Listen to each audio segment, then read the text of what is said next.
आनंदित जय गुरु। और होली का बहुत बहुत शुभकामना। आलोचना प्रसंग का निर्वाचित अंश पाठ करने के लिए मैं श्रद्धेय श्री सूरजदा को अनुरोध करता हूँ। जय गुरु। आज रंग का त्योहार है। आप सभी को इस होली के अवसर पे बहुत बहुत शुभकामनाएं। आलोचना प्रसंग षष्ठ खंड, डेट 23 दिसंबर 1945, पेज 185 186। কথা প্রসঙ্গে কেষ্টদাকে বললেন, যাই করতে চাও, লোক ছাড়া কিছু হবার নয়। बातों बातों में केष्टदा को सीसी ठाकुर जी कहने लगे, जो भी करना चाहो, लोगों को छोड़कर कुछ भी नहीं हो सकता। ভালো ভালো লোক চাই, अच्छे अच्छे लोग चाहिए। মানুষ ঝুন দিয়ে দেখতে হয়, मनुष्य को अच्छे से टटोल के देखना चाहिए। ভিতরে সম্পদ আছে দেখলে তাদের পিছনে খাটতে হয়। उनके अंदर संपदा अगर है ये दिखाई देता है तो उनके पीछे मेहनत करना चाहिए। ভালো ভালো যদি অনেক কর্মী হয় এবং কাজের স্পিড বেগ যদি খুব বাড়িয়ে দেওয়া যায় তাহলে এখনো হয়তো ঠেকানো যায়। ठाकुर जी और कहने लगे कि अच्छे अच्छे अगर बहुत सारे कर्मी हो और कार्य का स्पीड यानी कि बेग अगर बहुत बढ़ा दिया जाए तो अभी भी शायद से संभाला जा सकता है। नचेत পরে আফসোসের অন্ত থাকবে না, नहीं तो बाद में अफसोस का अंत नहीं रहेगा। আমার হয়েছে রাত একখানা, पाला ढेर। ठाकुर जी बहुत सुंदर उपमा देते हुए कहने लगे कि मेरा रात काफी हो चुका है, लेकिन अभी बहुत सारे काम बाकी है। पाला मतलब जो रात को यात्रा होता है, नाटक होता है, उसमें गाना गाया जाता है, तो वो उसे पाला कहते हैं बांग्ला में। रात शेष होते ना होते पाला सब गेয়ে ফেলতে হবে। रात खत्म होते ना होते सारे कार्य खत्म करना होगा। ढिलेमी করে সময় নষ্ট করলে পরে পস্তাতে হবে। ढीलापन करके समय नष्ट करने पर बाद में पछताना होगा। ভেবে দেখুন আমরা কি করলাম পারিপার্শ্বিকের জন্য। सोच के देखिए हम सभी पारिपार्श्विक के लिए क्या किया। আমাদের মধ্যে লিটারেট লেখাপড়া জানা যারা তারাও আবার এডুকেটেড শিক্ষিত কম। हमारे बीच लिटरेट यानी कि पढ़ाई लिखाई जो जानने वाले हैं उनमें से भी एजुकेटेड यानी कि शिक्षित कम है। एजुकेटेड शिक्षित शिक्षित বলতে আমি বুঝি অভ্যাস ব্যবহার চিন্তা চলন সুনিয়ন্ত্রিত যাদের। एजुकेटेड यानी कि शिक्षित कहने पर मैं ये समझता हूँ कि अभ्यास व्यवहार चिंता चलन जिनका सुनियंत्रित और संयमित है। এই সম্বল যদি না থাকে তবে কাজ করবে কে বলুন, আর কাজ করবেই বা কি দিয়ে। ये थोड़ा बहुत अगर न रहे तो काम कौन करेगा बोलिए, और काम करेगा ही क्या देकर। কাজ মানেই আমি বুঝি মানুষ হওয়া ও মানুষ গড়া आदर्शेर परिपूरणे। काम का मतलब ही मैं समझता हूँ मनुष्य होना और मनुष्य बनाना आदर्श के परिपूरण में। এক একটা তৈরি দেশের নেতা সেই সেই দেশের উন্নতির জন্য কত খাটে, আর আমরা তো কতদিন ধরে মলাস্টেড লাঞ্ছিত। एक एक तैयार देश के नेता उस देश के उन्नति के लिए कितना मेहनत करते हैं, और हम तो कितने दिन से मॉलेस्टेड यानी कि लांछित हो रहे हैं। আমাদের জাগরণের জন্য কি করলাম, हमारे जागरण के लिए हमने क्या किया। দেশের লোক इंटेलेक्चुअल मैच्योर इंटेलेक्चुअल नार्चार बुद्धिगत पोषण तो भालो करे पाए ना। देश के जो लोग हैं वो इंटेलेक्चुअल नर्चर यानी कि बुद्धिगत पोषण भी तो अच्छी तरह नहीं पाते हैं। শিক্ষা দীক্ষা বিবাহ সমাজ রাষ্ট্র অর্থনীতি কিভাবে গড়ে তুললে সে সব দিক দিয়ে ভালো হয়, দেশটি ও সমষ্টির মঙ্গল হয়, সর্বাঙ্গীন সুসংগতি হয়, তা বোঝে বা কজন। ठाकुर जी आगे और कहने लगे कि शिक्षा दीक्षा विवाह समाज राष्ट्र अर्थनीति किस तरह से बना उठने पर जो सब तरफ से अच्छा हो, वेष्टि और समष्टि का मंगल हो, सर्वांगीण सुसंगति हो, ये कितने ही लोग समझते हैं। এই মূল কাজটুকু পর্যন্ত করা হয়নি। ये कम से कम जो जड़ का काम है, ये तक कर नहीं पाया गया है। তাহলে ভালোটা পাবো কি করে? তো जो अच्छाई है वो किस तरह हम पाएंगे? যে চাষা আলস্য ভরে বীজ না বপন করে পক্ক শস্য পাবে সে কোথায়? ठाकुर जी पंक्तियों के द्वारा कहने लगे कि जो किसान आलस के मारे बीज नहीं बोते हैं वो पका हुआ फसल किस तरह पाएगा। এই অবস্থায় ভেবে দেখুন কত বেশি খাটা লাগবে। इस अवस्था में एक बार सोच के देखिए कि कितना मेहनत करना होगा। তবে খেটে পিটে একবার যাত্রাকে পথে এনে দিতে পারলে আর ভাবনা নেই। लेकिन मेहनत करके एक बार इस जाति को अगर राह पे लेके आया जाए तो और कोई चिंता की बात नहीं है। প্রথমে চায় অবিশ্রান্ত যাজন, তা যত ভাবে ও যত রকমে পারা যায়। पहले चाहिए अविश्रांत रूप से याजन, वो कितने ही तरीके से और कितने ही तरह के हो सकता है। এরপর কেষ্টদা বাড়ির দিকে গেলেন। इसके बाद কেষ্টদা घर के ओर चले गए। स्पेंसर दा এবং আরো অনেকে আসলেন। स्पेंसर दा और बाकी बहुत कोई आए। जय गुरु। जय गुरु। श्रद्धेय सूरजदा प्रतिदिन की तरह आज भी बहुत सुंदर भाव से आलोचना प्रसंगों का निर्वाचित अंश पाठ किए हैं और उनको हिंदी में अनुवाद करके बताया है। उपस्थित सभी दादा माँ की तरफ से मैं सूरजदा को बहुत बहुत धन्यवाद ज्ञापन करता हूँ। आज का जो विषय वस्तु है वो मैं संक्षेप में बताता हूँ। श्री श्री ठाकुर जी केष्टदा से कहते हैं कि कोई भी कार्य लोगों में सहायता बिना संभव नहीं, इसलिए अच्छे और योग्य व्यक्तियों की आवश्यकता होती है। मनुष्य को परख कर उसके भीतर यदि सद्गुण और क्षमता दिखे तो उसे विकसित करने के लिए परिश्रम करना चाहिए। यदि श्रेष्ठ कर्मी मिल जाए और कार्यों में तीव्रता लाई जाए तो वर्तमान स्थिति को सुधारा जा सकता है, अन्यथा बाद में पछताना ही शेष रहेगा। श्री श्री ठाकुर जी समय के महत्व के ऊपर बल देते हुए कहा कि जीवन अल्प है और कार्य बहुत है, इसलिए ढिलाई नहीं करनी चाहिए। उन्होंने आत्मचिंतन का आज्ञा देते हुए कहा कि हमने अपने समाज और परिवेश के लिए क्या किया। केवल साक्षर होना पर्याप्त नहीं, बल्कि सच्चा शिक्षित वही है जिसका आचरण, विचार और व्यवहार संयमित और सुसंस्कृत हो।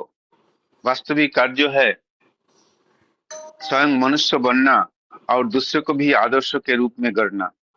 उन्होंने बताया कि अन्य देशों के नेता अपने राष्ट्र के उत्थान के लिए परिश्रम करते हैं, जबकि हम लंबे समय से उपेक्षित रहे हैं।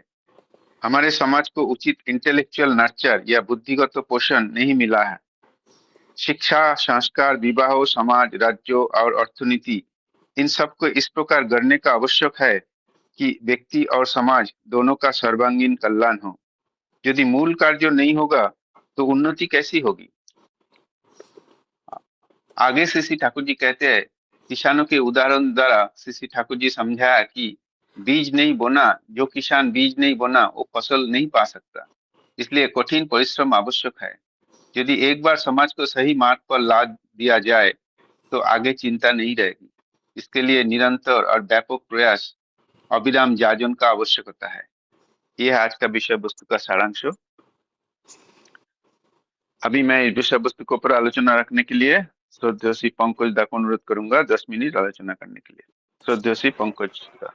जय गुरु। जय गुरु।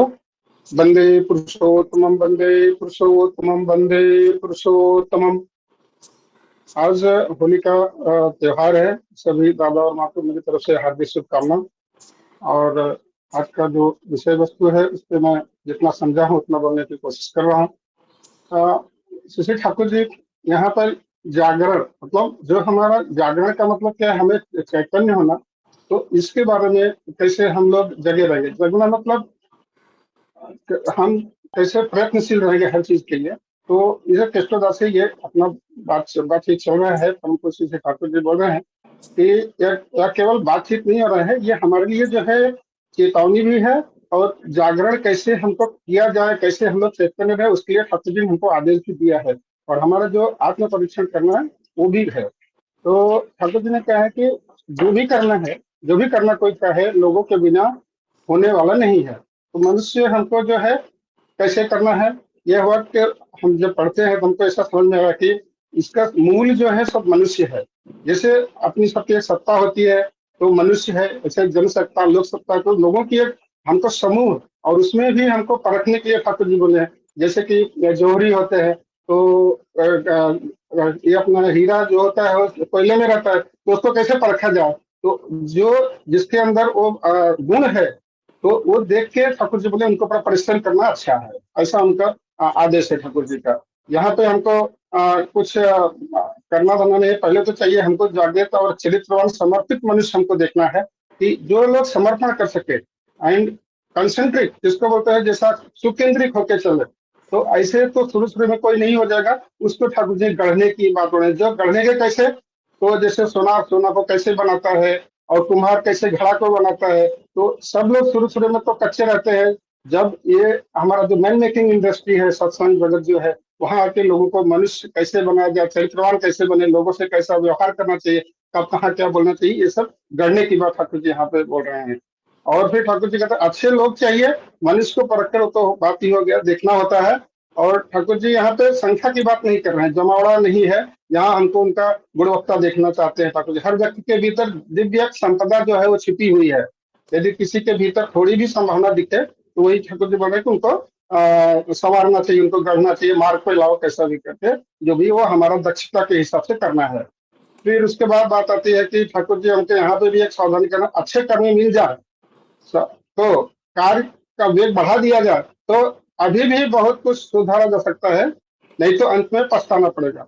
तो काम बहुत है, तो हमको अच्छे कर्मी अगर मिल जाए, ठाकुर जी भी बोलते हैं हमको जो है कि कुछ ब्राह्मणों के पहले बोले थे, ठाकुर जी बोले कि आप आइए, तो नहीं तो सबको फिर आह्वान किया, आइए, उनको ऋत्विक देवता जैसे जैसे उनका एक पदवी दे के ठाकुर जी उनको आगे लेके गए, और फिर समाज में कैसे सुधार किया जाए, कैसे लोगों से बातचीत करना, कैसे उनको घर में बातचीत करना, माता पिता को प्रणाम करना, ये सब अच्छी बातें तो ये तो घर से ही निकलती है। तो स्कूल में जाते हैं तो टीचर हमको बताते, वो हमारे प्रथम गुरु होते हैं, माता पिता प्रथम गुरु होते हैं, तो स्कूल में भी होते हैं। ये धीरे धीरे सीखते सीखते नैतिक शिक्षा, अभी मोरल एजुकेशन का तो बहुत कम हो गया है, कैसे लोगों को बात व्यवहार करना चाहिए, ये बहुत सारी कमी हुई है। तो हमारा जो सत्संग जगत है इसमें लोग जुड़ते हैं, और वैसे लोगों को जुड़ा जिसमें संपदा दिखे, और नहीं भी दिखे तो उनको भी उस लायक बनाना है, जो जिस लायक हो ऐसा करे। तो ऐसा मेरा विचार है कि धीरे धीरे धीरे धीरे और गति अच्छे लोग मिल जाए तो गति में किया जाए तो आगे संभावना जो है कि आगे काम हो सकता है, नहीं तो आगे पछताना पड़ेगा। ऐसा ठाकुर जी बोलते हैं। केवल समाज की बात नहीं है, हमारे व्यक्तिगत जीवन की भी बात है ये। आज यदि हम ढिलाई करेंगे तो कल हमें क्षमा नहीं करेंगे, मतलब प्रकृति ही नहीं क्षमा करेंगे। हमारा जन्म किस लिए हुआ है, हमारा जन्म जिस लिए हुआ है वो हम जो हम प्रतिज्ञा करके आए हैं, उस वक्त जब भी बच्चा माँ के गर्भ में होता है तो सब कुछ प्रतिज्ञा करते हैं। तो इसलिए जब हम बाहर आते हैं धीरे धीरे धीरे धीरे भूल जाते हैं। जब भी हम सत्संग जगत में आए, जब भी हमारा दीक्षा हुआ, वहां भी हमने प्रतिज्ञा किया, वो भी धीरे धीरे हमको पढ़ना चाहिए, डेली बेसिस पे या वीकली जो भी है, मंथली पढ़ के उसी हिसाब से हमको काम करना तो ज्यादा अच्छा है। और यहाँ भी एक बात और बताते, मेरा तो एक रात हो गई पाला बहुत है, जैसा कि एक नाटक में जैसे पाला गाने गाना रहता है, जैसे उसकी ये जीवन की रात बीत रही है, कर्तव्य की पाला शेष है, रात समाप्त होने से पहले ही पाला गा लेनी होगी, समय प्रतीक्षा नहीं करेगा। समय का यहाँ पे सदुपयोग कैसा किया जाए, ठाकुर जी यहाँ समय का जोड़ दिए हैं।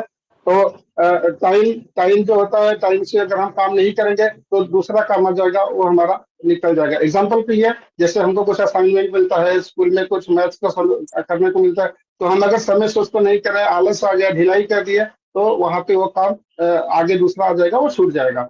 फिर उसके बाद है कि क्या हमने कभी ऐसा सोचा है, ठाकुर जी बोलते हैं, क्या हमने ऐसा सोचा है कि अपने परिवेश के लिए हमने क्या किया है। आत्मचिंतन करने की बात है, परिवेश के लिए हमने क्या किया, आजू बाजू पड़ोसी, उसके लिए क्या हमने किया, आत्मचिंतन की बात है। हमारे भी बहुत लोग पढ़े लिखे हैं, पर ठाकुर जी कहते हैं कि लिखा पढ़ा होना ही शिक्षित होना नहीं है। शिक्षित वह है जिसका अभ्यास, व्यवहार, चिंतन, चलन, संयत और नियंत्रित हो।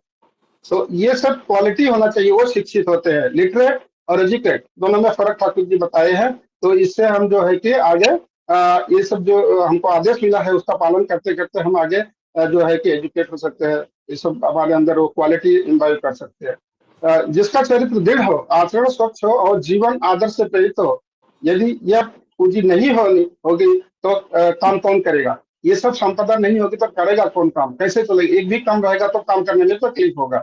काम से ठाकुर जी के यहाँ आशय क्या है कि बोल रहे हैं कि मनुष्य बनाना और मनुष्य गढ़ना। मनुष्य पहले तो खुद को बनना पड़ेगा। मनुष्य मानवता हमको सीखनी पड़ेगी, उसमें गढ़ना, उसको बनाना, अपने जैसा बनाना है। तो जब हम अच्छे रास्ते पे चलेंगे, आचरण का पालन करें, जो भी हमको आदेश निर्देश आता है देवघर से पालन करते रहेंगे, वैसे धीरे धीरे लोगों को हम स्टेप बाय स्टेप बताते जाएंगे, तो ये अपना ट्रांसफर होता जाता है, वैसे लोग बनते जाएंगे। यही तो सबसे बड़ा कार्य है। ठाकुर जी बोलते हैं मनुष्य बनाना, मनुष्य गढ़ना। कारखाना तो कोई चलाना नहीं है, यहाँ पे कोई इंडस्ट्री नहीं लगा, राजनीति हमको पॉलिटिक्स नहीं करना है, धन भी नहीं कमाना है। ठाकुर जी भी यहाँ बोले हैं, एक है उसमें अपना सत्यानुष्ठान में, मानुष अपन टाका पर जातो पारिस मानुष है। इसका मैं जहां तक मतलब समझा मैं बोलने की कोशिश करूंगा। मनुष्य अपना पैसा पराया है, जितना हो सके मनुष्य को धर के रखना।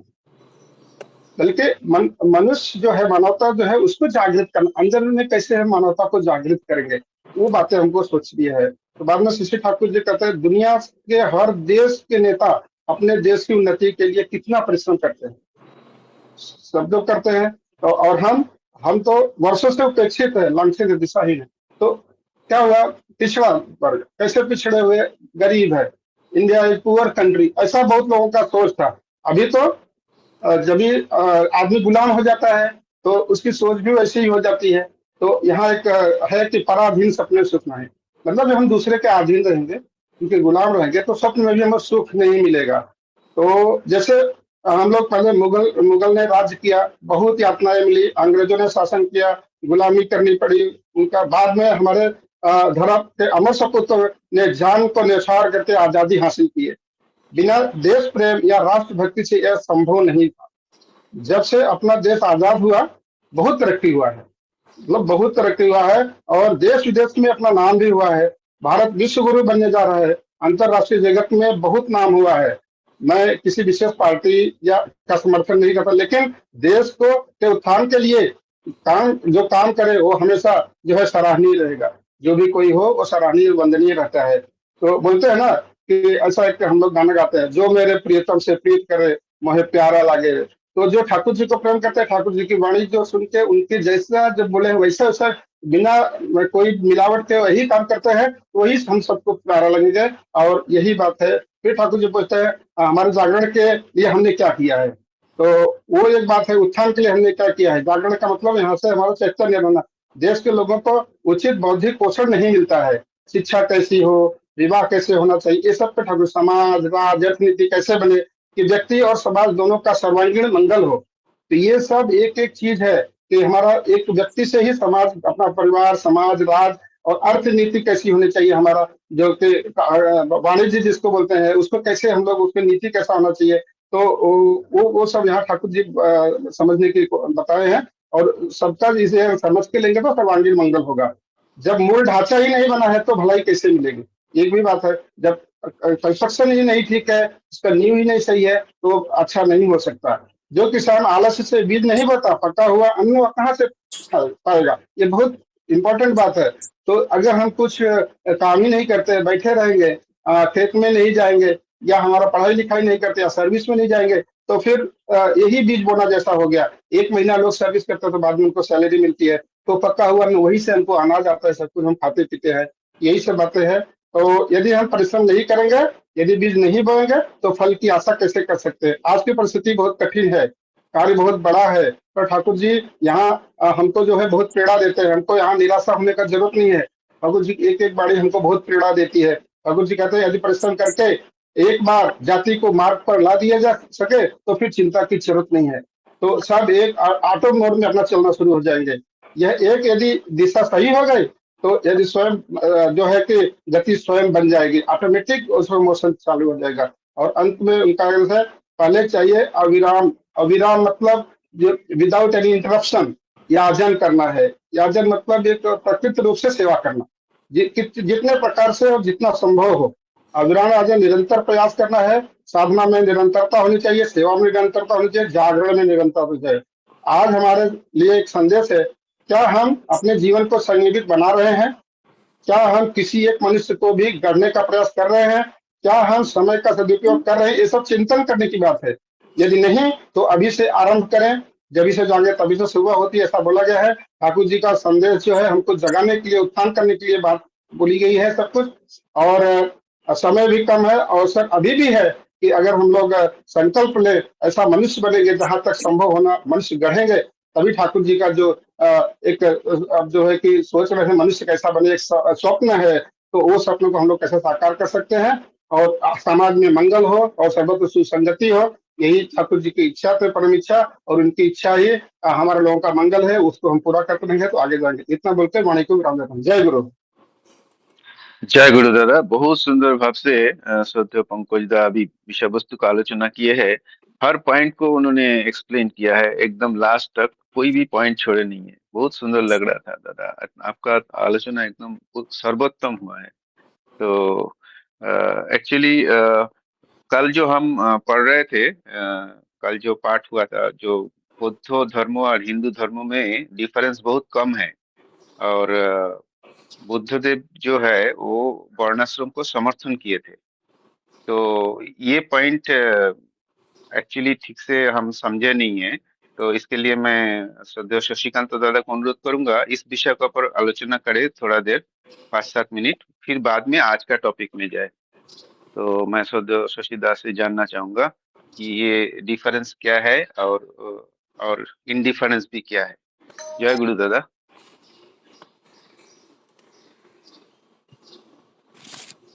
जय गुरु। आज एक पवित्र दिन है होली। सबको आज का ये पवित्र दिन में हार्दिक अभिनंदन। और आज का भी जो व्यवस्था है, आज चंद्र ग्रहण है। सुबह से शाम तक अभी जो पूजा विधि का निषेध है। अभी जो प्रार्थना से पहले कर लिए इवनिंग प्रेयर पैन इंडिया में, सपोज पश्चिम में हम लोग रहते हैं तो हमारा प्रार्थना टाइम थोड़ा नियरेस्ट है चंद्र ग्रहण जहाँ पर समाप्ति हो रहा है। बट जो पूर्व भारत है और दक्षिण भारत है, वहाँ पर आज जैसे लोकाचार के हिसाब से इवनिंग प्रेयर में शंख ध्वनि नहीं देने से बेटर है, क्योंकि हम लोग पुरुषोत्तम को फॉलो करते हैं। तो बहुत लोग का अज्ञानतावशत बहुत सारा चीज़ कर लेते हैं। तो बहुत सारा लोग बोलते हैं कि ये लोग तो लोकाचार को मानते नहीं है। ये जो नहीं मानने का विधि सृष्टि हुआ बुद्धदेव के टाइम से, जे एक कम्युनल क्रिएट हुआ। जे कल जो ठाकुर जी बोल रहे थे, जे बुद्ध धर्म में और हिंदू धर्म में कोई अंतर नहीं है। तो मैं एक पाठ का त्रिपिटक अभी खरीदा हूँ अमेजन से। वो थोड़ा थोड़ा पढ़ता हूँ, समय तो बहुत कम होता है। बट जब श्री ठाकुर कई विषय में कुछ बोलते हैं तो मैं चेष्टा करता हूँ उसके अंदर जाने के लिए। तो मेरे पास बाइबल है, कुरान है, त्रिपिटक सब कुछ रखा हूँ, इवन गीता है, पढ़ नहीं पाता हूँ। बट जब श्री ठाकुर जी किसी विषय में बोलने के लिए जहाँ पर आलोचना प्रसंग होता है, तो फिर वो रात को कि कल तो समय नहीं हुआ, आज सुबह थोड़ा सा देखने के लिए प्रयास कर रहा था। श्री ठाकुर जो बोल रहे हैं जे वर्णाश्रम को बुद्धदेव और हिंदू धर्म में कुछ नहीं था, जो अनर्थ हुआ 2500 से पहले बाद, तो आप इतिहास में जाएंगे, किसी को पता होगा नहीं होगा, आप अजंता एलोरा के पास जाके देख के आ सकते हैं।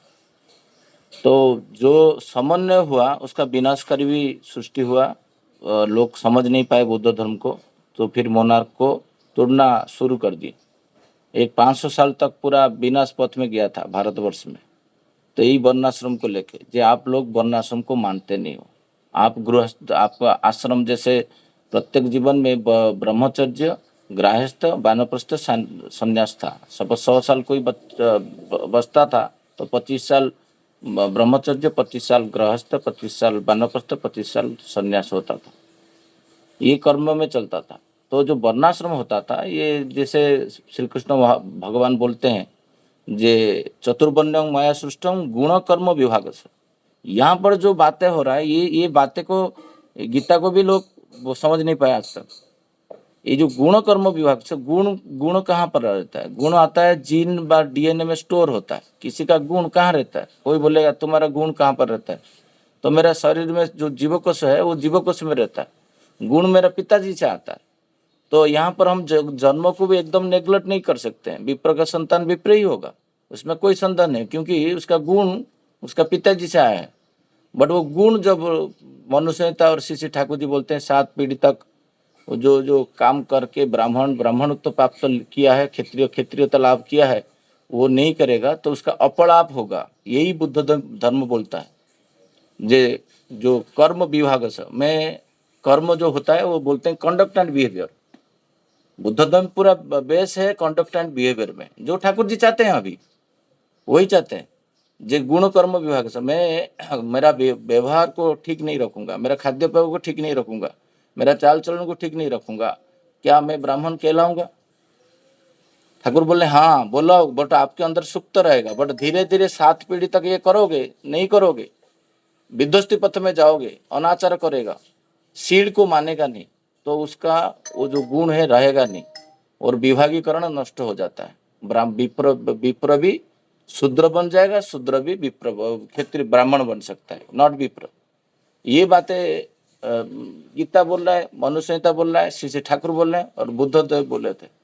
बुद्धदेव का बात के टाइम में जो विशृंखलता सृष्टि हुआ था वो टाइम में कास्टिज्म से आया था, वर्णाश्रम का नष्ट हो रहा था, जे एक जातिकरण प्रथा था, जे अभी भी वही है, जे अस्पृश्यता था, जे शूद्र लोग को ब्राह्मण लोग छूते नहीं थे, दिक्कत होता था, समाज में एक अनाटन आ गया था। तो बुद्धिज्म स्टार्ट हुआ, जहाँ पर जे बुद्धिज्म अलाउ कर दिया जे सबको संघ में आने के लिए। बुद्धम शरणम गच्छामि, धम्मम धर्म नहीं, धम्मम शरणम गच्छामि, फिर आया संघम शरणम गच्छामि। संघ में सब लोग अलाउ कर सकते हैं। ये जो व्यवस्था था ये वर्णाश्रम में ब्राह्मण दैट टाइम में और जो राजा थे अलाउ नहीं करते थे। संघ में सब लोग नहीं जा पाएंगे, धर्म कार्य सब लोग कर नहीं पाएंगे। ये संघ जो होता है सत्संग में सबका आश्रय अभी है। जे उस टाइम में बुद्धदेव बोल रहे हैं एक शूद्र एक पुरोहित, मेरा चुना हुआ मंक। बुद्धदेव बोले मेरा चुना हुआ मंक माने पुरोहित, ऋतिक। आज का डेट में उसका टर्मिनोलॉजी चेंज हुआ है, ऋतिक हुआ है। मेरा चुना हुआ ऋतिक शूद्र हो, एक ब्राह्मण को दीक्षा दे सकता है। इसमें आंदोलन सृष्टि हुआ दैट टाइम। जो वर्णाश्रम को तुम नहीं मानते हो, यही पढ़ते हम बुद्धदेव के टाइम से, तो हम लोग हिंदू लोग विरोध करने लगे। आज श्री श्री ठाकुर अनुकूल चंद्र क्या किए? आज श्री श्री ठाकुर अनुकूल चंद्र आके क्या किए? वही व्यवस्था ही किए हैं, क्योंकि वो पुरुषोत्तम है। आज एक शूद्र का ऋतिक ब्राह्मण को दीक्षा दे पा रहा है। मैं जब त्रिपेटी के साथ इसको लिंक कर रहा था, मैं सोच रहा था जे कितना अनर्थ कदर्ज रूप में बौद्ध धर्म को हम समझे हैं, जो विरोध करते थे। समानता कहाँ पर, असमानता कहाँ पर है, हमको देखना चाहिए। तो आज क्या एक शूद्र व्यक्ति ऋतिक बनता है, ब्राह्मण व्यक्ति को सोचते नहीं दे सकता है? हम बोलते हैं यस, बट बुद्धदेव तो वही बोले हैं, बट उसको माना नहीं समाज बोला जो अस्पृश्यता है, जो हीन व्यक्ति है, वो हमको कैसे शिक्षा दे सकता है? शिक्षा देना था केवल हमारा ही काम है, ब्राह्मण का काम है। शूद्र कैसे शिक्षा दे सकता है? यहीं से आया प्रॉब्लम। जो गुण कर्म उसको हम छोड़ दिए, खाली गुण मैंने जीन बाई बार्थ बाई कृष्टि कल्चर को नष्ट कर दिया। हम लोग दो था, वो शब्द को देखेंगे, गीता का जो श्लोक था उसको बुद्धदेव बहुत अच्छे से समझाए लोग को। दैट टाइम गुण था, कर्म भी था, जो अभी पंकज दा बोल रहे थे। गुण कर्म, गुण था मतलब पिता से आया, और वो पिता का जो मैं कर्म करूंगा, बिहेवियर कंडक्ट को देखूंगा, देन उसको बाद कैटेगोराइजेशन होता था। बट वो जो कर्म है, बिहेवियर कंडक्ट को लोग छोड़ दिए। खाली मैं ब्राह्मण घर पे जन्म लिया हूं तो मैं ब्राह्मण, मैं क्षत्रिय घर पे जन्म हूं तो मैं क्षत्रिय। और क्षत्रिय का कोई क भी नहीं करता था। वैश्य घर पे कोई व्यवसाय नहीं करेगा, वो कोई चाषबास नहीं करेगा, कोई बर्धनशील में पेट कैसे भरेगा वो करेगा नहीं, और बोलेगा मैं वैश्य हूँ। ये चीज को दैट टाइम में बुद्धदेव विरोध किए। तो जब विरोध किए तो बुद्धदेव क्या बोले दैट टाइम में, जे समाज में जो भी लोग है सबका अधिकार है जीवन वर्धन को आगे लेने के लिए। तो देखेंगे सिगाल भोटा सुत्तो एक है वहाँ पर त्रिपिटक में, वहाँ पर वो ठाकुर जी बोल रहे हैं बुद्धदेव तो गृहस्थ और सन्यास को सेग्रीगेशन कर दिए, ये गृहस्थ क्या काम करेगा और सन्यास क्या काम करेगा। जो रामकृष्ण परमहंस देव जब आए तो उनके समय में दो कैटेगरी था, एक सन्यास थे जो उस कैटेगरी में विवेकानंद जी आते हैं, बहुत सारा सन्यास अभी भी दीक्षा लेते हैं, जो सन्यासी दीक्षा लेते हैं वो भिक्षा करके जीवन यापन करते हैं और समाज का मंगल के लिए एक ही उद्देश्य रहता था, ईश्वर को प्रतिष्ठा करना। सबका तो एक ही उद्देश्य ईश्वर को प्रतिष्ठा करना, बट सन्यास धर्म में कोई जाएगा, गृहस्थ धर्म में जाएगा। और जब गृहस्थ धर्म में जा रहा था तो मैं देख रहा था वहां पर वर्णाश्रम को पूरा फुल फोर्स में बुद्धदेव बताए हैं, बट टाइम का कम है, मुझे बोले संक्षेप में बताने के लिए, फिर आज का विषय वस्तु पे आलोचना करना है। जे पत्नी का सम्मान करना, उसे अपमानित न करना, मैं श्लोक में नहीं जाता हूँ। विश्वास योग्य रहना, आवश्यक वस्त्र आभूषण पत्नी को देना, ये सब जितना भी कैटेगोराइजेशन किए थे उसमें बुद्धदेव का जो बातें था, जो प्रत्येक व्यक्ति जो भी व्यक्ति होगा वो स्वस्थोयनी होल्डर होगा। एवरी मैन बाई दीक्षा से स्वस्थोयनी, तो दीक्षा से स्वस्थोयनी देते थे। अभी भी हमारा वही परंपरा है, हम लोग भटक गए हैं। हर व्यक्ति ठाकुर जी को पकड़ा है मैं मतलब स्वस्थोयनी लेना चाहिए। जे प्राणियों की हत्या नहीं करना चाहिए, फर्स्ट लॉ मैं थोड़ा संक्षेप में बता देता हूँ। जो वर्णाश्रम का विधि में यही तो था, जे नॉट टू किल, चोरी नहीं करना है, जो हमारा वस्तु नहीं है वो मैं ग्रहण नहीं करूँगा। आज का ये समस्या होता है। अभी महाराष्ट्र में लड़की लोग के लिए ये इंसेंटिव दिया जाता है, कुमारी भत्ता दिया जाता है, 3 बीबी के नाम पे लेता है, माँ के नाम पे लेता है, बेटी के नाम पे लेता है। इधर ठाकुर जी के अनुकूल चंद्र का दीक्षा लिया है। जब दीक्षा लेने के बाद जो कर्म वाला जो बात है, बिहेव वाला को जो छोड़ दिया, मेरा कंडक्ट क्या होना चाहिए था, मेरा जो वस्तु मेरा नहीं है, मुझे नहीं लेना चाहिए था, क्योंकि मैं गाड़ी चल रहा हूँ, मेरा घर है, फ्लैट है पलावा में, मैं 3 भत्ता कैसे ले सकता हूँ, 1500 रुपया, 4500 भत्ता। यही बुद्धदेव सिखाते थे, अब इस ठाकुर अंकुल जी भी वही सिखा रहे। बट लोग क्या करते थे, नहीं मैं जो कुल में जन्म लिया हूँ, मैं विप्र में जन्म लिया हूँ, तो ये वाला जो बुद्धदेव बोलते थे ये नहीं कर रहे तो तुम विप्र कैटेगरी में नहीं आते रहे, तुम चांडाल कैटेगरी में आते हो। तो लोग बोलते नहीं नहीं कैसे ये होगा, ये चांडाल का धर्म है, लूट लेना। मैं वर्णाश्रम को मानूंगा बट मैं लूटूंगा, मैं विप्र, मैं खाली नाम का जो मैं हिंदू हूँ और मैं वर्णाश्रम को मानता हूँ बट मैं चोरी करता हूँ। तो ब्राह्मण का धर्म चोरी नहीं था, चोरी करना नहीं था।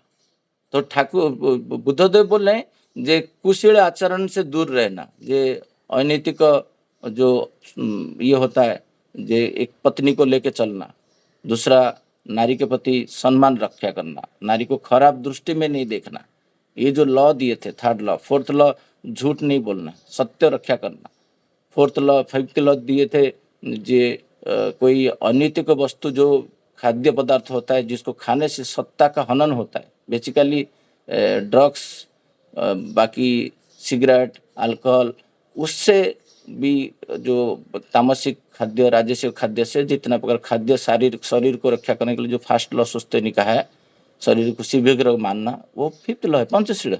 ये वर्णाश्रम कैटेगरी में इम्प्लीमेंट करवा दिया। मानेगा कौन?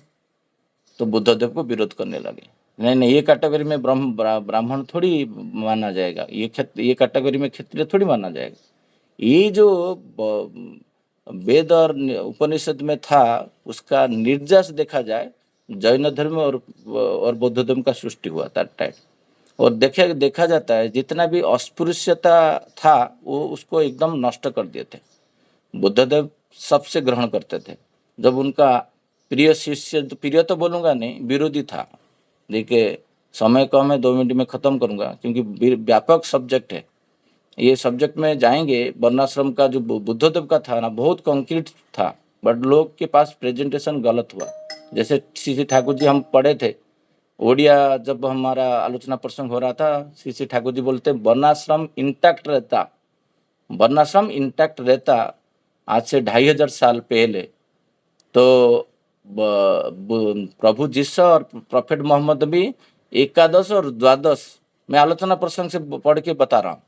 एकादश एवं द्वादश अवतार बोला जाता है, जो 10 अवतार में आता है, फिर 12 अवतार हो जाते हैं, उसमें प्रभु जीसस आते हैं और प्रोफेट मोहम्मद आते हैं। क्यों बोल रहे हैं? क्योंकि हमारा हिंदू धर्म में वर्णाश्रम नष्ट हुआ धीरे धीरे, जिसके समझ नहीं पाए वर्णाश्रम क्या होता है। ये जो गुण कर्म है, वो कर्म बिहेवियर कंडक्ट को खत्म कर दिए। हम उसके छोड़ के हम खाली जातिगत जन्म जो जन्म से लिया है वो उसको विरोध किए। बुद्धदेव जन्म से निर्धारित है, वो गुण आता है, बट आप क्यारी का व्यवहार नहीं रहेगा तो नष्ट भी हो सकता है। तो देवदत्त जो थे वो विरोध किए। देवदत्त बोले ये कैटेगोराइजेशन में वर्णाश्रम को मानूंगा नहीं। वो बोले जो स्ट्रिक्ट में फॉरवर्ड आप क्यों नहीं करते हो? तो बुद्धदेव को जो प्रस्ताव दिया गया था, आप सबको पता होगा, जो देवदत्त का कठोर प्रस्ताव था, ये मंक जो होते हैं वो केवल फॉरेस्ट में रहेंगे, जंगल में रहेंगे, और वो जो बेगिंग के खाने से मिलेंगे, किसी का निमंत्रण स्वीकार नहीं करेंगे। और इसका एक ऊपर टीवी में आप देखे होंगे, DD1 में आता था, बहुत सुंदर उसमें प्रस्तावन किया था। तब मैं इतना हेतु नहीं था जिसको समझ पाऊँ उनका थ्योरी को। फिर बोलते थे जे वो केवल पेड़ के नीचे रहेंगे, और किसी का खाद्य पदार्थ में जो नॉनवेज होता था वो नॉनवेज को रेस्ट्रिक्ट कर दिए देवदत्त, बट बुद्धदेव उसको हटा दिए। वहीं से ब्राह्मण लोग स्ट्राइक किए, जे बुद्धदेव वर्णाश्रम को नहीं मानते, मछली मांस कैसे खा सकता है एक सन्यासी। तो बुद्धदेव का क्या इंस्ट्रक्शन था, जे ये ह्यूमन इंडिविजुअल कॉन्सेप्ट होना चाहिए, क्योंकि जब एक व्यक्ति किसी के पास हाथ फैलाएगा दैट टाइम में, वो जो भी दिया पात्र में, इवन मिट्टी भी बुद्धदेव खा लिए आनंद के सामने। दही के साथ मिट्टी डाल दिए, मिट्टी के साथ दही को मिला के खा लिए, क्योंकि उसके जो भी पात्र में आता है उसको अन्न बोला जाता था। तो बोला कोई कुछ भी डाले खा सकते हैं ना, क्यों नहीं खा सकते, सब ब्रह्म है। तो ये थ्योरी को समझना मुश्किल हो गया मनुष्य के लिए, क्योंकि ब्राह्मण जब भिक्षु के ऐसा सोचेगा तो उसका जीवन कैसे रहेगा? कितना दिन तक, 4 दिन 5 दिन 10 दिन तक खाना नहीं खाते थे, कठोर तपस्या में रहते थे। जब बात आता था सुजाता आके उनको खीर खिलाए, तब वो मिडिल पाथ में अपनाए, कठोर पाथ को त्याग किए और मिडिल पाथ में आए। ये जो जिसके हाथ से वो खा रहे थे, कोई कुछ जगह में लिखा हुआ है वो गोचारिणी थे, माने गो रक्षा करते थे, कुछ जगह लिखा हुआ है वो झाड़ू पोछा करते थे, माने रोड स्वीपर थे। तो दैट टाइम वो एक राजा वो थे, राजा का बेटा थे, सुदोधन का बेटा। तो ये जो कल्चरली जो था, जे मैं शूद्र से नहीं खाऊंगा, ये नहीं करूंगा, तो आज का डेट में श्री ठाकुर जी का आइडियोलॉजी में देखो, कोई शूद्र व्यक्ति आज का डेट में सत्संग रखता है, उनका घर पे ब्राह्मण लोग खाते हैं, बट ये चीज क्या गांव में होता है? आपको आनंद लेता है मुंबई शहर में, सत्संग हो रहा है, सब कुछ आनंद में ले रहे हो, ये कर रहे हो। बट अभी कुछ दिन पहले मेरा गांव का डिस्ट्रिक्ट में एक सत्संग हुआ है, उसमें ब्राह्मण लोग उठ के चले गए, जो मैं शूद्र के साथ बैठूंगा नहीं। आज का डेट में आप गांव चले जाओ, एक शूद्र व्यक्ति खाना परोसेगा, ब्राह्मण लोग उठ के चले जाएंगे। हमारा गांव में, हमारा शादी में जब हुआ था, तब उनको सेपरेट बिठाना पड़ा। बोले शशिकांत तुम बिठाओगे तो मैं आऊंगा नहीं। अभी का बात कर रहा हूं, अभी गांव में नहीं है। आपको जैसे लग रहा है शहरीकरण हो गया, आपको आनंद लग रहा है, ठाकुर जी का सत्संग चल रहा है, सब कुछ चल रहा है, बट जो ठाकुर जी का इच्छा था, अस्पृश्यता का वर्जन, सदाचार को पालन, वो हुआ है? 90% नहीं हुआ है, 10% हुआ है। यही बुद्धदेव प्रयास किए थे, जो वर्णाश्रम को समझाने के लिए। जो वर्ण है, वर्ण को कभी गुण कर्म से होता था, वो जितना भी शूद्र लोग को सन्यास बना के ब्राह्मण बना दिए, उसी से ब्राह्मण का वो इरिटेशन आया। जो भी है, बुद्धदेव का जो थ्योरी के बाबत में मुझे जितना बोलना था, थोड़ा सा स्लाइटली बोल दिया, क्योंकि समय कम है। आज का विषय वस्तु में आते हैं इसके ऊपर। जे श्री ठाकुर जी को जो कथा प्रसंग में केष्टदा को जो बोल रहे हैं, जे सबके पीछे जो भी करना चाहे उसके पीछे लोग चाहिए, होना चाहिए। तो ये क्यों बोल रहे हैं? क्योंकि मनुष्य के बिना कोई भी कार्य करना असंभव है, और आज का डेट में देखा जाए मनुष्य मिल नहीं रहा है। अच्छा मनुष्य जिसके तुम रेफरेंस देके ऑफिस में नौकरी दिलाओगे वही विश्वासघात करता है। आज का डेट में तुम जिसके प्रति करोगे, भाई के प्रति करो, जिसके प्रति करो, विश्वासघात का आ जाता है, क्योंकि वो वर्णाश्रम ठीक से मेंटेन नहीं हुआ है, वही विवाह ठीक से नहीं हुआ है। मैं देखता हूँ, मैं जब छोटा था मुझे कुछ समझ में नहीं आता था जी परिवेश में ऐसे क्यों होता है। अभी प्रज्ञा को लेके जाके डेमो दिखाता हूँ गांव में, जे इसका देखो, इसका बेटा भाई इसका पिता को खाना नहीं दे रहा क्योंकि उनका बीबी देखो कौन सा वर्ण का है। तो इतना एनालिसिस कभी किया नहीं जिंदगी में, अभी जाके कर रहा हूँ। देखो उसका बीबी कौन है। तुम वैष्णव हो, तुम क्षत्रिय को शादी किए हैं, तुम क्षत्रिय हो, और ठाकुर जी बोलते हैं जे आभिजात्य वंश, और वंश हम छोड़ दिए। वंश तुम्हारा क्या था, तुम्हारा कैटेगरी क्या था, तुम थे वैष्णव में, तुम्हारा जो डेली रूटीन क्या था, जजन जाजन अध्ययन अध्यापन दान प्रतिग्रह, यही था षट कर्म चैतन्य महाप्रभु दे के गए। बट जो व्यक्ति को तुम शादी किए हो वो षट कर्म नहीं कर रहा है, तो तुम उसको शादी जब कर रहे हो तो उसका जितना भी विकृति तुम्हारा अंदर ट्रांसफॉर्म हो गया है। सवर्ण बोला गया है, तुम तो क्षत्रिय में कर दिए, बट वंश अभी जाते देखे नहीं। तो वो आके तुम्हारा घर पे खान पान से लेके, चाल चलन से लेके, चरित्र, तुम तो वैष्णव शास्त्रों में देखोगे, जब इस्कॉन में कभी जाते हो, कहीं पे जाते हो, गौड़ी संप्रदाय में, उनका कैसे पहनते, फुल स्लीव पहनते हैं, हाफ स्लीव नहीं पहनते। एक जगह में एक सत्संग में मुझे एक दादा लेके गए थे, मैं गया था उनका, हर नारी फुल स्लीव में है। मैं देख के आश्चर्य हो गया, क्योंकि आश्चर्य होने का बात कुछ नहीं है, क्योंकि वैष्णव शास्त्र में सेवा अपराध होता है। जो कल लेके प्रदीप कुमार बेहरा दा जब सेवा अपराध सूरज दा आलोचना कर रहे थे, वो लिखे वैष्णव अपराध, वो सही वर्ड है, वो वहाँ से अपराध आया है। वैष्णव शास्त्र में अपराध क्या क्या बोला जाता है। मुझे एक व्यक्ति अभी मेरा गाड़ी सर्विसिंग में दिया था, उसके साथ गाड़ी में गया, वो बातें करते करते सॉरी बोला। मैं बोला सॉरी क्यों बोल रहे हो, अब तो कुछ खराब काम नहीं किया, मुझे क्यों सॉरी बोल रहे हो ना। मैं ना एक जिसके विरोध में बोल रहा था कुछ, वो वैष्णव है और मैं एक वैष्णव हूँ, इस्कॉन का दीक्षा लिया है, तो एक वैष्णव के विरोध में बोलेगा नहीं, ये से वैष्णव अपराध है। आप देखे तो मैं वहां से कोरिलेट किया, मैं तो खुद एक वैष्णव हूँ। तो मैं सोचा सचमुच तो हमारा विष्णु उपासक कौन है, श्री श्री ठाकुर कुछ विष्णु है, विष्णु का अवतार बोलते हैं। बट हमारे गुरु भाई के विरुद्ध में बोलना मतलब वैष्णव, सारे लोग वैष्णव है, अभी जितना लोग इधर ज्वाइन किए हैं सब वैष्णव है देखा जाए, क्योंकि विष्णु उपासक को वैष्णव बोला जाता है। हम क्या हमारे गुरु भाई के विरुद्ध में नहीं बोलते, बोलते कि नहीं। यहीं से आता है कंडक्ट, बुद्धदेव जी का जो वर्णाश्रम का विधि यहीं से फॉलो हो रहा है कि नहीं। तो ये होता है तुम्हारा परिवार से, तुम्हारा विवाह से। ठाकुर जी बोल रहे जे मेन जो चीज है वो होता है शिक्षा दीक्षा विवाह। राइट टाइम में दीक्षा, जो राइट टाइम में शिक्षा और राइट टाइम में विवाह, माने वैशिष्ट वर्णाश्रम को फॉलो करके विवाह। अभी ये विवाह क्षेत्र में कितना गोलमाल हो रहा है, तो उसका इम्पैक्ट जो होता है हर जगह में दिखाई देता है, हर क्षेत्र में दिखाई देता है। विवाह बिगड़ गया तो उसका संतान भी बिगड़ जाएगा, आप कुछ कर नहीं पाओगे।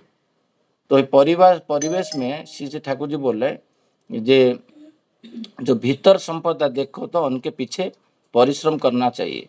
अभी बहुत सारा लोग के प्रति हम लोग परिश्रम करना चाहिए, जो उसको आगे कैसे लेके आए। हमारा परिवेश में इसका मूल जो होता है, श्री ठाकुर जी जो विधि दिए, अभी का जो परम पूज्यपाद श्री आचार्य पूज्यपाद अविंदा का जो इच्छा है, जो दीक्षा पत्र कार्यक्रम डीपी वर्क, तो ये डीपी वर्क का जो कार्यक्रम चल रहा है उसके अंदर हम जितना डीपी वर्क में जाएंगे, जो डीपी वर्क का कार्यक्रम, मैं कल जब ये फॉलो कर रहा था, मुझे सोमनाथ दा बोले जो कुछ बुद्धदेव जी के बारे में बात करने के लिए। आज डीपी वर्क एक्चुअली देखा जाए तो 2500 साल गौतम बुद्ध जी जो दिए हैं ना डीपी वर्क का विधि, जो भगवान गौतम बुद्ध ने, वो डीपी वर्क का विधि अभी श्री ठाकुर को सेम है, खाली मॉडिफिकेशन है युग के हिसाब से, और कुछ नहीं है। मैं देखा पुरुषोत्तम का जो नीति होता है, जो डिवाइन पार्ट है, वो डिवाइन पार्ट हर युग में युग को लेके समान है। तो श्री ठाकुर जी यहाँ पर बोल रहे हैं जे एक दो चीज बोले हैं, जे एजुकेटेड शिक्षित से मेरा बहुत सारा लोग तो लिटरेट है, बहुत सारा लोग शिक्षित नहीं है, एजुकेटेड नहीं है। ये चीज़ आप किसी को बोलोगे, वो आपका मुँह पे थप्पड़ मार देगा। वो उनको बोलेगा नहीं, नहीं तुम गलत बोल रहे हो। आज का डेट में सब लोग लिटरेट है, बट शिक्षित कोई नहीं है। जे शिक्षित होता तो गाड़ी होके, बंगला होके, सब कुछ होने के बाद ये पावर पब्लिक स्कूल में जाके ओबीसी कोटा में वो लोग हड़प करते हैं राजस्व को। और बेटा का ये कुछ बोलना चाहते हैं तो मनीषदा और निर्मल दा हाथ ऊपर किए हैं। जय गुरु। मैं मेरा बात को यहाँ पर विराम देता हूँ। जय गुरु। जय गुरु। मनीष दा, आपको हैंड रेस किया है, कुछ बोलिए। जय गुरु। एक छोटा सा पॉइंट मैं एक एडिशन करना चाहता था।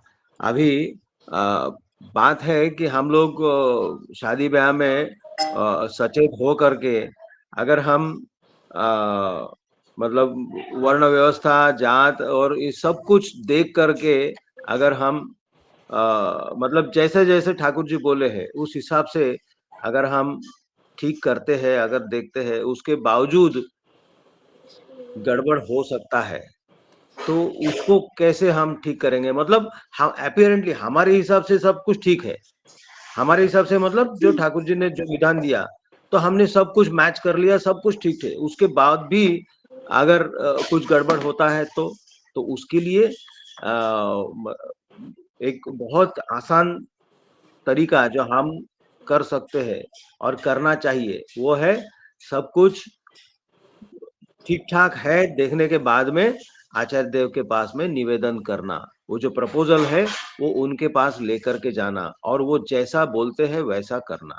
ये बहुत एक हम लोगों के लिए मतलब मैं मेरी ही बात अगर बोलूं कि मेरे लिए जो एक बार ऐसे हुआ था कि मंदिर उद्बोधन के समय मतलब ये मैं बात बोल रहा हूँ फरवरी 2000 31 जनवरी 2000 में मंदिर का उद्बोधन हुआ था और पूरा परिवार पूज्यपाद दादा को लेकर के और सारा परिवार जो है वो यहाँ पर थे।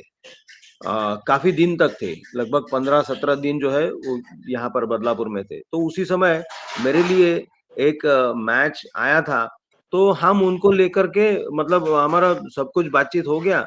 हम उनको लेकर के हमने कहा कि हमारे गुरु परिवार से हमारे आचार्य देव आए हैं, गुरु परिवार है, हम वहाँ पर जाएंगे, दर्शन करेंगे, उनका आशीर्वाद लेंगे। तो मंदिर में आए तो देखा पूज्यपाद दादा अभी-अभी उठ करके गए हैं। तो फिर काफी देर इंतजार किया, उसके बाद में वर्तमान आचार्य देव थोड़ी देर में वो आए, फिर उनके पास निवेदन हुआ, उन्होंने बोला कि अगर आप दोनों देखिए बात को समझिए, आप दोनों परिवार आपस में बातचीत कीजिए और आपको अगर ठीक-ठाक लगता है तो यू कैन गो अहेड। आप लोग आगे बढ़ सकते हैं। लेकिन ये सारा जो उन्होंने व्यवस्था देखा तो उनके मन में ये बात आई कि शादी हम दो परिवार के बीच में हो रही है, तीसरा जो एंटिटी है मतलब जो गुरु है तो उनको क्यों पूछना है, उनको क्या जरूरत है? और वो सारा देखने के बाद उनके पास निगेटिव फीलिंग आया उनको और घर पर हम लोग वापिस आए तो लड़की मुंह फुला के बैठ गई थी तब तक और वो लड़की के पिता वो भी ऐसा ही कुछ कंडीशन था और वो शादी वहां पर मतलब जो बातचीत चल रही थी वहां पर खत्म हो गई। तो आचार्य देव का दिशा निर्देश जो है वो हमारे लिए बहुत मतलब सर्वोपरि होना चाहिए। तो हमारा जो भी हम सभी के घर में बच्चे हैं, हम कभी ना कभी बच्चे छोटे होंगे, बड़े होंगे, जो भी हो, कभी ना कभी तो ये समय आने वाला है। तो हमारे लिए बेस्ट रहेगा कि प्रपोजल अगर अपीयरेंटली हम दोनों परिवार अगर एग्री करते हैं तब ये प्रपोजल आचार्य देव के पास लेकर के जाना है। वो जैसा बोलते हैं वैसा करना ही अच्छा होगा, समीचीन होगा। ये मेरा ओपिनियन है। जय गुरु। जय गुरु। बहुत सुंदर प्रोपोजिशन दिया है सत्य मनीष दा। निर्मल कुमार दा। हाँ, जय गुरु दादा। निर्मल दा कुछ बोलेंगे। निर्मल दा कुछ बोलिए। होली की शुभकामना सभी को। दादा शशिकांत दा बड़ा बढ़िया चीज बोले। वो अवतार पर बात कर रहे थे, 2 अवतार जो बाद में बताए, क्या उसको कहीं हम कोट कर सकते हैं? क्योंकि हम यही जानते थे कि 2 जल चर 2 विपिन चर चतुर विप्र 2 भूप रघुबर हीर लसहु दशा अवतार स्वरूप गिरिधर उर रघुबर लसहु दशा अवतार स्वरूप। 2 जलचर हैं, 2 विपिन चर हैं, 4 विप्र हैं और 2 भूप। इनके बारे में हमने पढ़ा है, हमने देखा है। दादा शशिकांत दादा बड़ा आलोचना बढ़िया करते हैं, लेकिन जो बोले उसको थोड़े हमको मेरे दिमाग में वो बैठा नहीं। क्या वो लोग अवतार में आते हैं? कौन नाम? गौतम बुद्ध जी? ना ना, और ये तो गौतम बुद्ध थे ही। हाँ, 2 जलचर में आते हैं, एक कच्छप अवतार, एक मत्स्य अवतार। 2 विपिन चर में आते हैं, नरसिंह अवतार। वो जो विपिन में आते हैं वो 2 जलचर में आते हैं, 2 बीज और 4 भूप। 4 भूप में एक हो गए बुद्ध, एक हो परशुराम, ये 4 विप्र हो गए, एक कल्कि अवतार और एक ये परशुरामा अवतार। और 2 आते हैं राजा में, एक कृष्ण जी और एक राम जी। 10 अवतार कहीं हमने पढ़ा है कहीं, क्योंकि हमारे जानकारी उत्सुकता के कारण दादा बोले कि 2 अवतार और हैं माना जाता है। क्या ऐसा कहीं कोट कर सकते हैं हम? नहीं, मैं बोला नहीं, एक्चुअली श्री ठाकुर अनुकूलचंद्र बोले। हाँ हाँ, श्री ठाकुर अनुकूलचंद्र बोले जो वर्णाश्रम को हमारा डेविएशन होने के कारण हम उनको काउंट नहीं करते। आज इसका वर्ल्ड में अच्छा, जितना वार हो रहा है ना, आज ये 12 हाँ अवतार में आ जाते ना, सब लोग प्रॉफिट मोहम्मद और जेसस को मान लेते। जो 800 करोड़ से जो कॉम्बिनेशन बैठा है, 500 करोड़ वो लोग हैं, तो आज इतना हाँ, वार नहीं होता। आज सब लोग अच्छा, सरेंडर कर जाते हैं। आज सब लोग श्री ठाकुर अनुकूलचंद्र के पास सरेंडर कर पा रहे हैं क्या? नहीं कर पा रहे।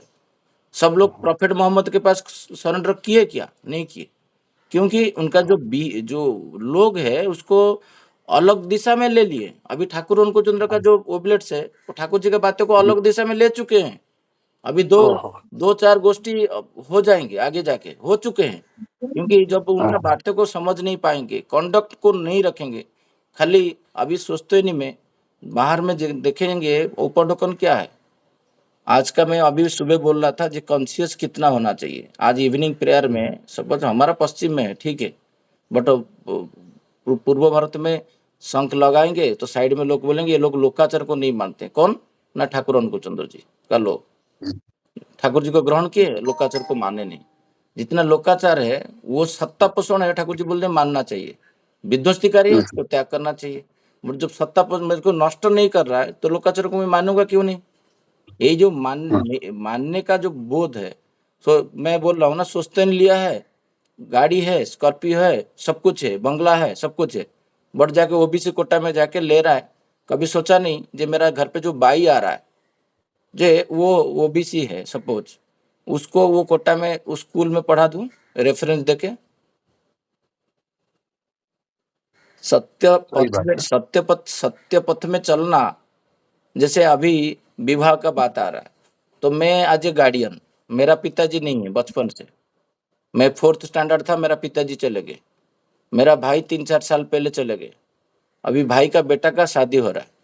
और आजकल सब तो आपको पता है जैन जी है, आपका वो कोई हाँ, कोई बात सुनेंगे नहीं। आपका बात जैन जी जो होते हैं वो सुनेंगे नहीं तुम्हारा। वो अल्ट्रा मॉडर्न है, ठीक है, वो आपके सामने ही सब कुछ जो काम करेंगे जो आपको पसंद नहीं है। तब श्री ठाकुर अनुकूलचंद्र का शिष्य होके मुझे क्या करना चाहिए?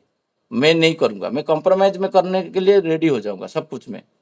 तो यही चीज ना जो दादा, ठाकुर, हमारी जिज्ञासा सिर्फ 10 अवतार के बारे में थी हाँ, कि 2 दस अवतार में ठाकुर जी बोल रहे हैं 10 अवतार जो है वो बुद्ध तक एंड नहीं हो रहा है, कल्कि तक एंड नहीं हो रहा है, उसमें 11 और 12 अवतार है, Jesus Christ and prophet Muhammad. वो अच्छा, बोल रहे ये बस क्यों नहीं मान रहे उन लोग को? ना हमारा वर्णाश्रम नष्ट हो चुका था, इसीलिए वर्णाश्रम अच्छा, इंटैक्ट होता तो उन लोग को भी एक्सेप्ट कर लेते। इवन गौतम बुद्ध को ये तो यूट्यूब में डालूंगा, थोड़ा शालीनता से बात करता हूँ। सबसे जी जी वर्ल्ड में कहीं पे विध्वंसकारी हुआ है वो है इंडिया में, और उनका डेवलपमेंट कहाँ पर हुआ है? जापान में हुआ है, चीन चाइना में जापान हुआ है। हाँ, बहुत सारे कंट्री है, श्रीलंका हाँ, है, मैं वो वही मैं बहुत जस्ट सारे। गिनाऊंगा तो 10 कंट्री आएगा, बट इंडिया उसमें नहीं आता है। हाँ हाँ जो डेवलप कंट्री में बुद्धिज्म को मानना, हमारा तो यहीं से उनका पूरा जीवन शायद तो यही बिहार में हुआ था और यूपी में हुआ था, पूरा हाँ, जीवन काट दिए यहीं पे। बट भारतवर्ष में बिहार और यूपी क्यों एक्सेप्ट नहीं किया? खाली जहाँ आश्रम मोनार्क पड़ा हुआ है, एक मंदिर पड़ा हुआ है, कितना लोग बुद्धिस्ट है अभी, हाँ। क्यों फॉलो नहीं ना, किया? मैं उड़ीसा में भी देखा हूँ, बहुत सारा जगह घुमा हूँ, हाँ, वहाँ नहीं बहुत सारे हाँ, नहीं वो। वही वही एक्चुअली क्या है ना, समझ नहीं पाए बुद्धिस्ट को। अभी ठाकुर अनुचंद्र को कितना लोग समझ पा रहे हैं? हाँ हाँ ठाकुर जी को कितना लोग समझ पा रहे हैं? ठाकुर जी तो पूर्ण अवतार है, अवतारी है, बट उसको 1000 साल के बाद फिर पत्थर में पूजा करेंगे। बट अभी जीवंत अवस्था में जस्ट जस्ट आए हैं, अभी उनका 5वीं पीढ़ी चल रहा है, वो आचार्य देव है, जीवंत परिवार है, तो लोग समझ नहीं पा रहे ना उनका बातें को। इसके जैसे बारे में कुछ होगा तो यूट्यूब में डालिएगा दादा। हाँ वो हाँ अब दो अवतार के बारे में जो आपने कहा है, थोड़ा हाँ, सा अच्छा लगेगा, जानकारी मिलेगी, क्योंकि हमने कहीं पढ़ा यही पढ़ा है। थोड़ा कोई मैं हम लोग एक धर्म ग्रंथ आपसे में ना है जो एक 10 अवतार है। इंडिविजुअली वो श्लोक ले लूंगा, कहीं पे लिखा हुआ है, क्योंकि वो हाँ जी जी जी दादा, बहुत बहुत संत बहुत बहुत। संत महात्मा किसी उद्देश्य में लिखे हैं। हमारा जैसे उड़ीसा में एक अच्युतानंद महाप्रभु है, वो जो चीज हाँ लिखे हैं, इवन ठाकुर जी के बारे में भी लिखे हैं 500 साल पहले, जो ठाकुर आएंगे, हाँ। अब तो उसमें एक्सप्लेन है। तो बहुत सारी चीजें हमको डिकोडिंग करना भी हमारा बोध ज्ञान के बाहर है, क्योंकि वही वो वही दोहा मेरा दिमाग में आया। एक दोहा था, दोई जल चर दोई विपिन चर, चतुर विप्र दो भूप, गिरिधर उर लघु रघुबर लसहु, दशावतार स्वरूप। यही दशावतार स्वरूप है, जिसमें 2 जल में रहने वाले थे, जो 2 जंगल में रहने वाले थे, 4 ब्राह्मण थे और 2 राजा थे। इसी दशावतार के बारे में बहुत बहुत हाँ, धन्यवाद इसकी जानकारी ये तो देने हो के गया लिए। 10 अवतार। बट ठाकुर जी क्या बोल रहे हैं? एकादश अवतार, 10 अवतार। हाँ, ठाकुर जी बोल रहे हैं, जे एकादश अवतार है प्रभु जिसु, और 12 अवतार है प्रोफेट मोहम्मद। ये हम लोग अच्छा जब आलोचना प्रसंग उड़िया में फर्स्ट से लेके 4th वॉल्यूम, शायद सेकंड की 3rd में है, हम आलोचना किए थे उस दिन। ये ठाकुर जी बोले हैं जे ये भी अवतार है, बट उनको हाँ, हिंदू माना नहीं, हिंदू माना नहीं, हाँ, और हिंदू में वर्णाश्रम तब नष्ट हो चुका था। दैट्स वाई जी जी जी। वो एक्सेप्ट नहीं करो। इवन बुद्धिस्ट को कहाँ माने, माने कहाँ? खाली मौखिक रूप से बोल रहे हैं ना, क्यों भगवान डर लगता है, भगवान नहीं बोलेंगे तो प्रॉब्लम हो जाए, माने कहाँ? जो बोले हैं वो हमारा हम कर जाते हैं ना ना, आज। बुद्धावतार को तो सबने स्वीकार किया था। हाँ, तो वो उनको मान के चलते हैं। आज ठाकुर जो आए ना, ठाकुर जी का बातें को लोग हम समझ पाते हैं, हमारा ब्रेन डेवलप हो जाता, हम हम ये समझ नहीं पा रहे। अभी अभी एक व्हाट्सअप करेंगे आपको, हम्म, एक एक मैसेज व्हाट्सअप करेंगे। आपका नंबर हमने सेव किया है, आज आपको जय गुरु कह के व्हाट्सअप करेंगे, उसको आप हाँ, मैं कैसे देख अवतार लूंगा में है। कल। हाँ देखिए जो ठाकुर जी बोले हैं, अभी शिक्षा दीक्षा विवाह, अभी जी विवाह क्षेत्र में मैं जाके जगन्नाथ जी को निमंत्रण दूंगा, गणेश जी को निमंत्रण दूंगा, परम पूज्यपाद श्री श्री आचार्य देव को निमंत्रण दूंगा, ठाकुर जी को निमंत्रण दूंगा, तो इतना सारा लोग को निमंत्रण दूंगा, और इसके जी साथ जी मेरा ये सब लोग को दूंगा। बट खाद्य क्या बना रहा हूँ? उसके लिए साहस भी, वीर पराक्रम चाहिए। किंगडम ऑफ हाँ ह्यूमन में बिल्कुल। घुसने के लिए बहुत सारा पराक्रम चाहिए, इतना सहज नहीं है। और हम अभी, मेरा बेटा, भाई का बेटा जो है, वो तो यंग है, वो जैन जी है, वो क्लास 1 ऑफिसर है, तो वो मेरा बात क्या क्यों सुनेगा? सही बात है। तो उनको उनको ट्रेंड करने के लिए आपको दीक्षा सोचते स्ट्रांगली पालन करोगे, देन उनको आप कमांड कर पाओगे, नहीं तो आपको वो बातें सुनेगा नहीं। कल बोला था संडे एनालिसिस करके बोल रहा था, जे दादा संडे करेंगे तो जिसका घर पे नॉन वेज होगा वो तो वहीं पे भोजी में छुप चले जाएंगे, तो मेरा रिसेप्शन संडे में नहीं होगा। उसका तो रेजिस्टेंस बहुत है, जो मुझे करना है मछली मांस। बट मैं आज ए गार्डियन, मेरा दो गार्डियन नहीं है, एक भाई नहीं है और पिताजी नहीं है। तो मैं बोला नहीं, आज स्ट्रांग, फिर बोला तुम जिस दिन बोलते हो करो, मैं एक दिन भी आगे चले जाऊंगा ना, मंडे करेंगे, मैं मंडे करो, बट कांदा लहसुन नहीं होने वाला, देने नहीं दूंगा। पूरा एंटर भोजी में प्याज लहसुन नहीं डालने दूंगा, क्योंकि ठाकुर अंकुचंद्र का 2nd पीढ़ी में मैं कुछ करके जाऊंगा, मेरा बेटा और कैरी करके जाएगा। ठाकुर उनको जो 3rd जनरेशन 4th जनरेशन तक मैं उनको बेटा को बोलता था, भाई का बेटा को, भाई के साथ डिवाइड नहीं हुआ, तू मेरे साथ अलग नहीं होगा। हम दिखा देंगे जैसे सिपाही दया आचार्य रहते हैं 5th जनरेशन 4th जनरेशन में, ऐसे हमारा थोड़ा 3rd 4th तक चले जाए, हम लोग 3rd 4th तक पहुंचा दें, जो हम लोग रहेंगे, हम विच्छेद नहीं होंगे। यही तो विवाह का मेन स्ट्रॉन्ग पॉइंट है। सवर्ण अनुलोम करने से विवाह हमारे पूर्वज किए हैं तो हम लोग कर पा रहे हैं, नहीं तो गांव में तो 1000 फैमिली है, 1000 फैमिली क्यों नहीं कर पाते? सब लोग तो ठाकुर जी का दीक्षा भी बहुत लोग लिए हैं, सोचते नहीं है, जात को अधूर्य पंजाबी मिला है, बट कर ही नहीं क्यों पाते हैं? क्योंकि पूर्वज में जो है कहीं पे डेविएशन हुआ, वो वहां पर ठाकुर जी बोल रहे हैं उसको देखो, तुम पूर्वज में कोई ना कहीं तुम्हारा विवाह में डेविएशन हुआ है, इसीलिए तुम लड़खड़ा लेते हो, तुम स्ट्रांग नहीं कर पाते हो। जैसे विवाह क्षेत्र में एक उच्चा स्वर में बोलना चाहिए, मैं दहेज नहीं लूंगा। भारतवर्ष में मुझे तो पता नहीं, बट उड़ीसा में बिना दहेज में शादी नहीं होता है आज के डेट में, मिलना मुश्किल है। लाखों परिवार में एक परिवार मिलेगा जो दहेज बिना शादी करता है। जितना बड़ा उपाधि में जितना बड़ा कर्मी है उतना बड़ा दहेज लेते हैं। अभी कोई दादा बोल रहे थे जो बोलना नहीं चाहिए नेगेटिव बातें, कर्मी है फिर भी दहेज लिया, क्यों? कहाँ कौन सा आइडियोलॉजी में लिखा हुआ है? तो जो बुद्ध विरोध करते थे, बुद्ध तो बोलते हैं बिहेवियर कंडक्ट के हिसाब से क्लासिफिकेशन करूंगा, तुम कहां से आए हो मुझे पता नहीं। तो ठाकुर जी तो वही बोलते हैं, ये तुम्हारा बिहेव ही इंडिकेट करता है तुम कौन सा वर्ग का हो। तुम रक्षा करने का वर्ग हो कि तुम उदर पोषण का वर्ग हो, कि तुम ज्ञान वर्ग का हो, कि सेवा वर्ग का है।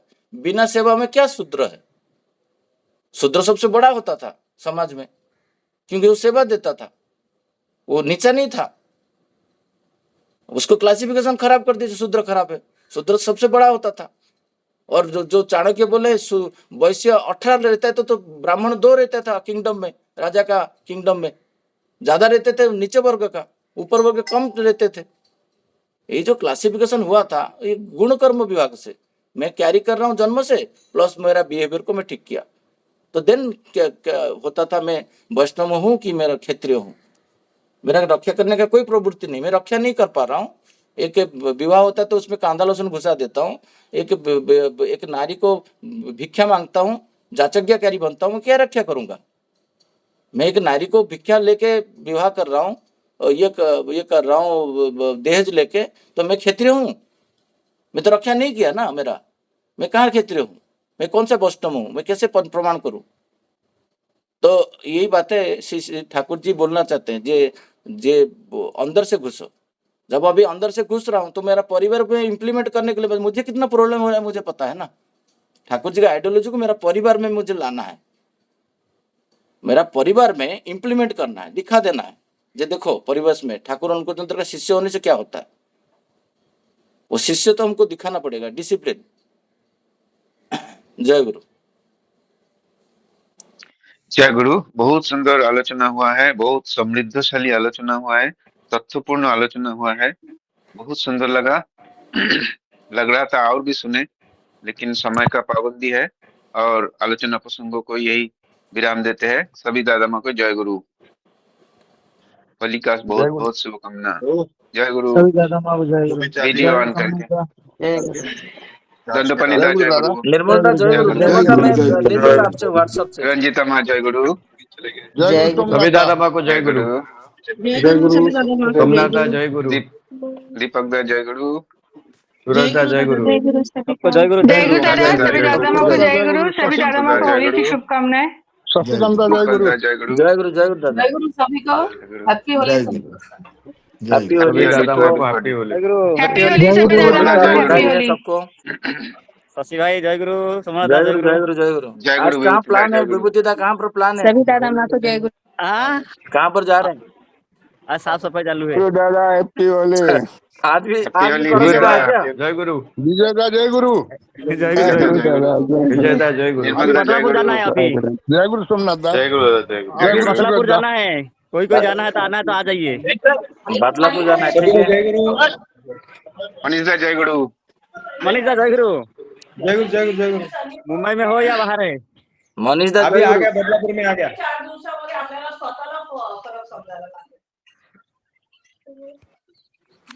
आज आप आ रहे क्या बदलापुर? सभी को जय गुरु। अभी 9 बजे तक प्लानिंग कर रहा अर्चना हूँ, माँ जय गुरु। आ जाओ आ जाओ आ जाओ। सब लोग आ रहा है। जय गुरु जय गुरु। जय गुरु, जय गुरु। पण मॅनेज कर. अच्छा, हे जे आहे हे शशिकांत भाई जय गुरु। जय गुरु, जय गुरु। त्यातनं बाहेर यायला. जय गुरु जय गुरु। तिला सांगितलं